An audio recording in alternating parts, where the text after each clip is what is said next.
state that we hope that they will all have their own diaspora agencies with funding so that they make the job easier for all the states to be able to engage with the diaspora. Can we clap for people? We are really trying to clap for you. But you can stop here, you are in trouble. Because I have a program with Professor Moye in New York. Heathrow had better open the airport too. So, back home in Nigeria, and I was telling people here, this is what we thought we should do. People is doing this here in the UK, Nigerian Diaspora Direct Investment Summit. And we say, yes, we'll support you. Let's come here and show, let us see what deals we can get. But we also said back in Nigeria, let's have the Diaspora Investment Summit in Nigeria. So every November, we gather together at the Presidential Villa to host investors in Nigeria. So we see the diaspora actually coming home with deals. We see them coming home with what can be done. There are pitching sessions, and you see particularly small businesses who come to showcase their businesses. And I'm proud to say that I think we've done that in the last 4 years or so. I can't remember, or 5 years or so. And it's been very, very successful.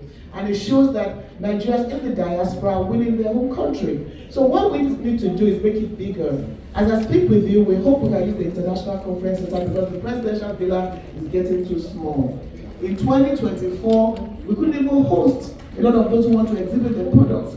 So we're hoping that in partnership with you and your office, Tola, we can make it bigger and have more of you come. I want to see the investors here. Let's see you in Abuja so that we can, really show you that what we're doing here is not a talk shop. So I hope that we can do that and have, that again, one-stop thing in Abuja where we all come together again and say, you know what? We are investing in Nigeria. And what we expect you, the diaspora, to do is bring people that want to invest in Nigeria. And when we did focus on Ondo, after that Ondo had the deep sea port, and look at what is happening there today. And then we also work so much with Kebbi, Lagos, and virtually Kwara, virtually every state. So really, it's about making it bigger. So we accept your deal, Tola, and your promise to support. That's about that for you. But most importantly, there are plans that the minister has in place for the diaspora and incentives to have you invest more in your country. Through you, the diaspora, we've recorded over $19 billion in remittances in the last 5 years.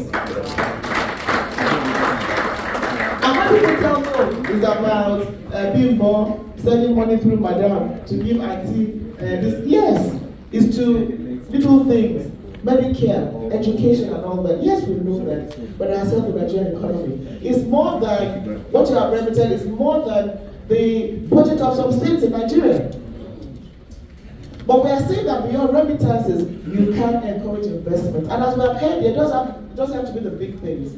You can train people in small businesses.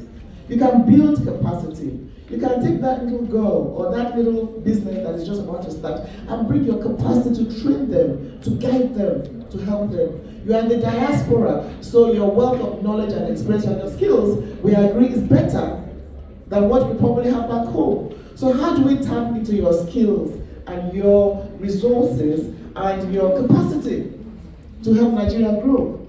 So you don't have to bring money, but bring your influence and your wealth of knowledge and your passion for Nigeria. With the Ministry of Industry, Trade and Investment, we'll be announcing something very soon. Just like Tola, we won't let the cat out of the bag, but it's going to excite you. Something to do with the diaspora and investments. And you know what? No matter what, nobody can ignore the Nigerian diaspora. And guess what? NIDCOM, we're proud to take a bit of credit for that. Because in the last 5 years, we keep telling people the diaspora, the value is immense. The value is important. We cannot grow without our diaspora. India, China, Pakistan, Israel, they don't talk about their development without the diaspora. Nigeria should not be left behind. And I'm glad that what people like Bimbo are doing, we are not being left behind, my brothers and sisters in the diaspora. I want to encourage you. There are challenging times in our country. We know that. But we have to walk through and overcome whatever challenges we face, along with our President Bola Ahmed Tinubu, who is determined that the welfare of Nigerians will be paramount in whatever he does. It's tough, but like the President himself says, when you're in labor for those of us women that understand what it is to be in labor. It is a tough pain. But the moment you give birth to your baby, you forget all the tears and all the pain and all the sorrow. So we are pregnant at the moment, and we are going to have the same delivery under the leadership of President Bola Ahmed Tinubu. And as he himself says, whether you are in Nigeria, in the diaspora, or at home, we are one big family, but we live in different rooms. So why don't we see ourselves as that one big family living in different rooms?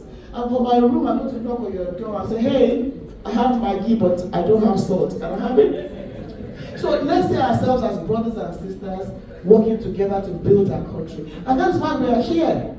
I'm sure we'll have things to do. And that's why when we have somebody say, let's come together and talk about, he can be somewhere else making money. He can be somewhere else doing other things. But we'll have you coming together and say, well, let's talk as Nigerians. What can we do to make our country better? We have to appreciate you. We have to support, and we have to encourage you. And my brothers and sisters in the diaspora, there are many programs for you. The Diaspora Day is July 25. Please participate. If you can't be there physically, join us.